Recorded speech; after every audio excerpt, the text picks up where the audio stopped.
ಇಲ್ಲ ಉಪಚುನಾವಣೆ ಅಂದ್ರೆ ಅದೇ ಇದ ಸಿಸ್ಟಮ್ ರೀ. ಇಡೀ ತಂಡ ನಮ್ದು ಬಂದ್ರೆ ಬಿಜೆಪಿ ಅವರು ಬರ್ತಾರೆ. ಎಲ್ಲಿ ಉಪಚುನಾವಣೆ ಒಂದು 10 ಜನ ಮಂತ್ರಿ, ಒಂದು 20 ಜನ ಶಾಸಕರು, ಕಾರ್ಯಕರ್ತರು ಇದ್ದೇ ಇರ್ತಾರೆ. ಸೊ ಅಂತಿಮವಾಗಿ ಎಲ್ಲರೂ ಗೆಲ್ಲಕ್ಕೆ ಪ್ರಯತ್ನ ಮಾಡ್ತಾರೆ. ನಾವು ಕೂಡ ನಮ್ದೇ ಸೀಟ್ ಇದೆ, ಉಳಿಸ್ಕೊಳ್ಳಿಕ್ಕೆ ನಾವು ಪ್ರಯತ್ನ ಮಾಡ್ತಾ ಇದ್ವಿ. ಸೊ ನೋಡೋಣ, ಇನ್ನು ವಿಡ್ರಾ ಆದ್ಮೇಲೆ ಪ್ರಾರಂಭ. ಇನ್ನು ವಿಡ್ರಾ ಆಗ್ಬೇಕು, ಯಾರು ಉಳಿತಾರೆ ಯಾರಿಲ್ಲ ಅದು ಕೂಡ ಬಹಳ ಮಹತ್ವದ್ದಾಗಿದೆ.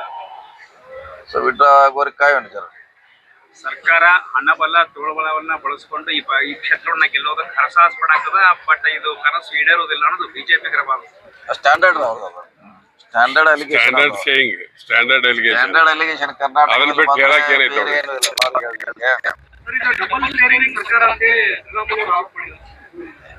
ಎಂತ ಡಬಲ್ ಶೇರಿಂಗ್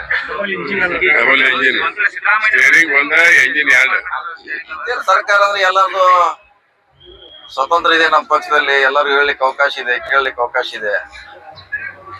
ಆ ಪಕ್ಷ ತರ ನಮ್ದು ಒನ್ ಮ್ಯಾನ್ ಅಲ್ಲ, ಎಲ್ಲರಿಗೂ ಸ್ವತಂತ್ರ ಇದೆ ಮಾತಾಡ್ಲಿಕ್ಕೆ, ಅವ್ರ ಅಭಿಪ್ರಾಯ ಹೇಳಲಿಕ್ಕೆ.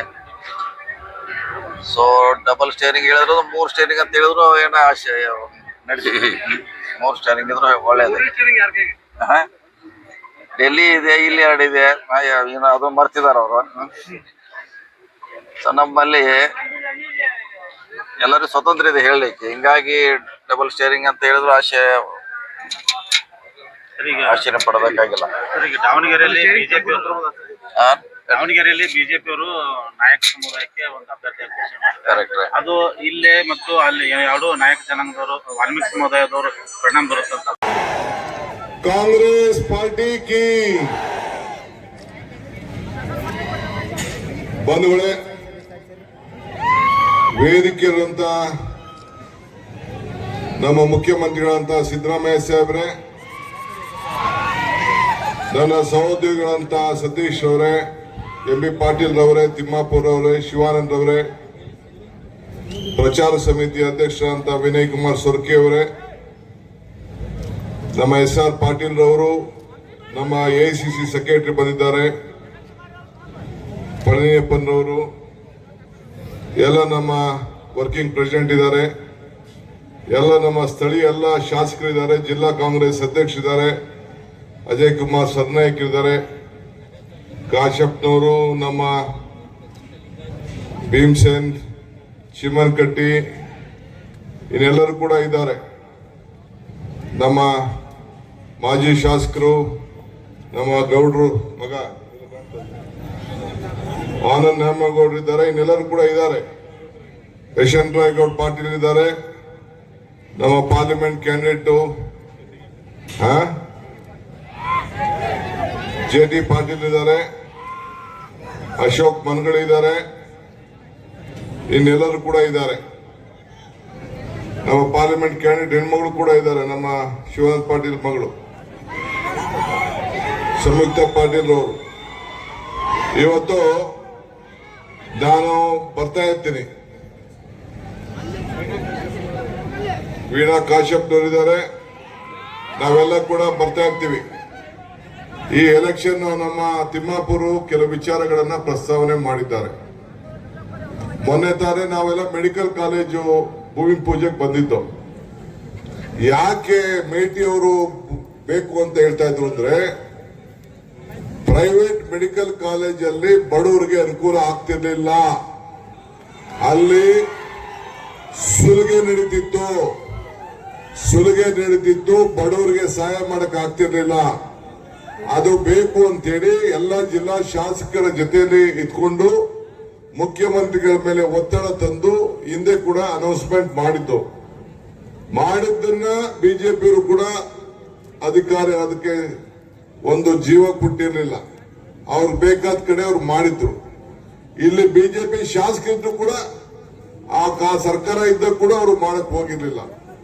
ಸೊ ಇವತ್ತು ನಾವು ಕೊಟ್ಟ ಮಾತಂತೆ ಇವತ್ತು ಸಿದ್ದರಾಮಯ್ಯನವರು ಬಂದು ಭೂಮಿ ಪೂಜೆ ಮಾಡಿ ಅದಕ್ಕೆ ಚಾಲನೆಯನ್ನು ನಾವು ಕೊಟ್ಟಿದ್ದೇವೆ. ರೈತರ ವಿಚಾರ ಹೇಳಿದ್ರು, ಮಾಧ್ಯಮದವ್ರಿಗೆ ನಿಮ್ಗೆ ಹೇಳ್ತೇನೆ, ಈ ಎಲೆಕ್ಷನ್ ನಡೆಯೋದು 2 ವಿಚಾರಕ್ಕೆ, ಧರ್ಮ ಅಧರ್ಮ ಒಂದು, 2ನೇದು ಸತ್ಯ ಸುಳ್ಳು. ಈ ಸತ್ಯ ಸುಳ್ಳಿಗೆ ಈ ಎಲೆಕ್ಷನ್ ನಡೀತದೆ. ಬಿಜೆಪಿಯವರು ಏನೇನು ಬರೀ ಸುಳ್ಳು ಹೇಳೋದು, ಆಶ್ವಾಸನೆ ಕೊಡೋದು. ನಮ್ದು ಏನಿದ್ರು ನಾವೇನ್ ಮಾತಾಡ್ತೀವಿ ಮಾತಂತೆ ನಡಿತೀವಿ. ಇದು ಬಸವಣ್ಣನ ನಾಡು. ಸೊ ನುಡಿದಂತೆ ನಡಿತೀವಿ. ಎಲೆಕ್ಷನ್ ಮುಂಚಿತವಾಗಲಿ, ಎಲೆಕ್ಷನ್ ಆದ್ಮೇಲೆ ಆಗ್ಲಿ, ಎಲೆಕ್ಷನ್ ಹಿಂದೆ ಆಗ್ಲಿ, ಏನೆಲ್ಲ ಮಾತಾಡಿದ್ದೇವೆ ಆ ಮಾತನ್ನ ನಾವು ಕಾರ್ಯರೂಪಕ್ಕೆ ತಂದಿದ್ದೇವೆ. ಎಲ್ಲ ಗ್ಯಾರಂಟಿಗಳು ಈ ರಾಜ್ಯದಲ್ಲಿ 1,23,00,000 ಮನೆಗೆ ಇವತ್ತು 2,000 ರೂಪಾಯಿ ಹೋಗ್ತಾ ಇದೆ. 1,40,00,000 ಜನರಿಗೆ ಉಚಿತವಾಗಿ ಕರೆಂಟ್ ಕೊಡ್ತಾ ಇದ್ದೀವಿ. ಎಲ್ಲರಿಗೂ ಕೂಡ ಅಕ್ಕಿ ಕೊಡ್ತಾ ಇದ್ದೀವಿ. ಅರ್ಥ ಆಯ್ತಾ? ಇಂಥದ್ದು ಒಂದು ಕಾರ್ಯಕ್ರಮ ಎಲ್ಲ ನನ್ನ ತಾಯಿಂದಿರೆಲ್ಲಾ ದೇವಸ್ಥಾನಗಳು ನೋಡಿದ್ರು, ಎಲ್ಲ ಬೀಗರ ಮನೆ, ನಂಟರ ಮನೆ, ಸ್ನೇಹಿತರ ಮನೆ ಎಲ್ಲ ಉಚಿತ ಪ್ರಯಾಣ ಮಾಡಿದ್ರು. ಸೊ ಇಂಥದ್ದು ಒಂದು ಕಾರ್ಯಕ್ರಮ ಬಿಜೆಪಿಯವರು ಮಾಡಕ್ಕಾಗ್ಲಿಲ್ಲ. ಮತ ಕೇಳುವಂತ ಹಕ್ಕು, ಸ್ವಾಭಿಮಾನ ಎಲ್ಲ ಕೂಡ ಕಳ್ಕೊಂಡಿದ್ದಾರೆ. ಮುಂದೆ ಬರ್ತೀವಿ, ಅನೇಕ ವಿಚಾರಗಳನ್ನ ಮಾತಾಡ್ತೀವಿ. ಯುವ ಮಿತ್ರ ಜನರ ಪರವಾಗಿ, ಜನರ ಕಷ್ಟ ಸುಖಕ್ಕೆ ಭಾಗಿಯಾಗಿದ್ದಾರೆ.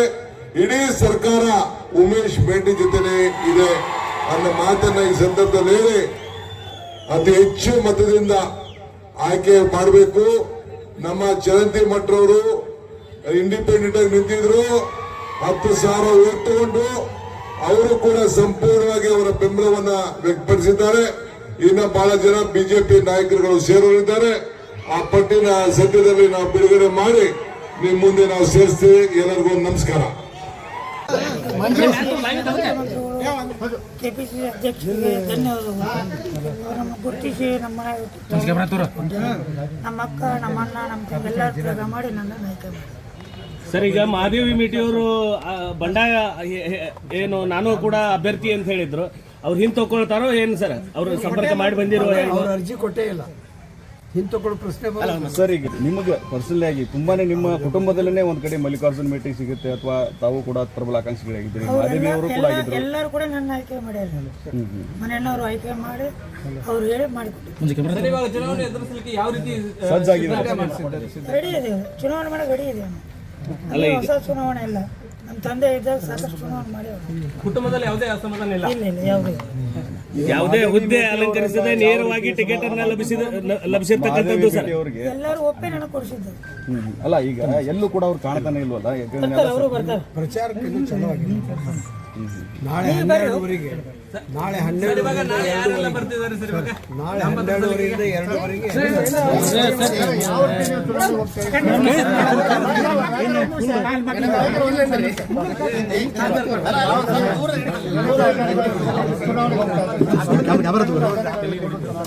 ನಮ್ಮ ತಂದೆ ಮಾಡಿದ ಕಾರ್ಯಗಳು, ನಮ್ಮ ತಂದೆ ನಿರ್ಮಾಣ ಬೆಳಗದ, ನಮ್ಮ ತಂದೆಯವರು ಮಾಡಿದ ಕೆಲಸಗಳದಾವ, ಅದನ್ನ ಇಟ್ಕೊಂಡು ನಿಂತ್ಕೊಂಡು ಆಮೇಲೆ ಗ್ಯಾರಂಟಿ ಸರ್ಕಾರಿ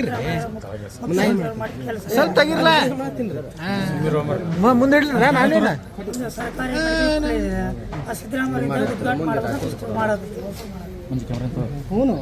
ನಮ್ಮ ವೈಯಕ್ತಿಕ ಏನಾದ್ರು ಬಾಗಲಕೋಟೆ